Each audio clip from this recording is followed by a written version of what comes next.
pinnacle at the top. Trying to show you how I ball, baby. I be driving for a car, baby. We ain't shopping at the mall, baby. I'm just trying to show you all, baby. Wanna shoot you to the star, baby. Wanna shoot you to the star.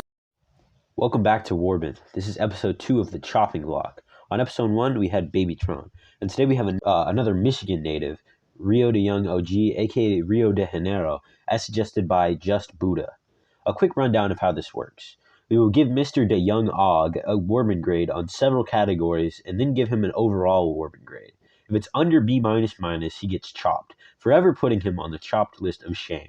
Without further ado, let's get into the review.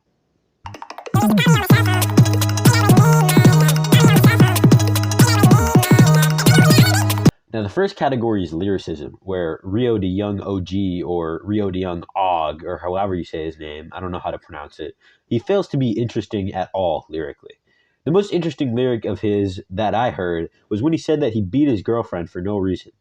I didn't even have anything to say for lyricism because it's boring, uninspired, there's no good punchlines, and it seems like he himself knows this, as at the end of his song Practice, he literally says that the song was a mistake, and I wholeheartedly agree.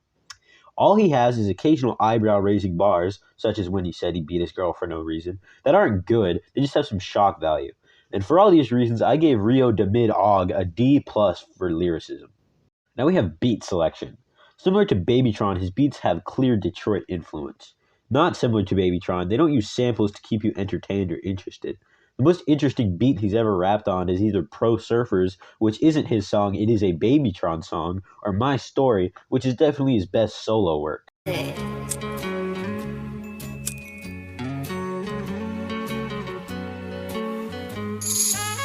I got 2 Drakes, let's have a standoff. I can use a shoelace and knock your man's off. I must admit, Pro Surfers goes pretty hard, but Real still gets outperformed by Peaktron. Other than that, all his beats are pretty mid, just like him. He gets a C for beat selection.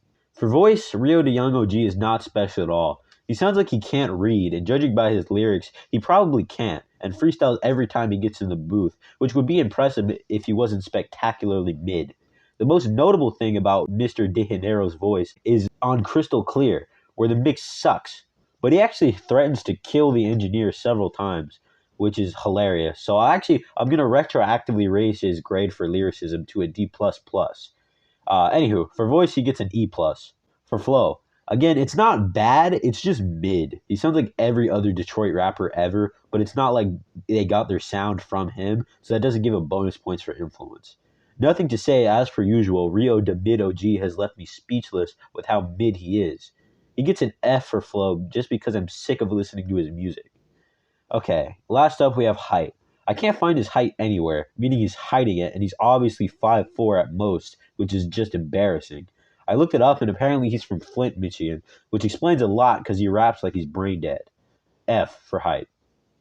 Overall, no drumroll necessary. Rio de Mid OG gets an overall Warbin grade of D.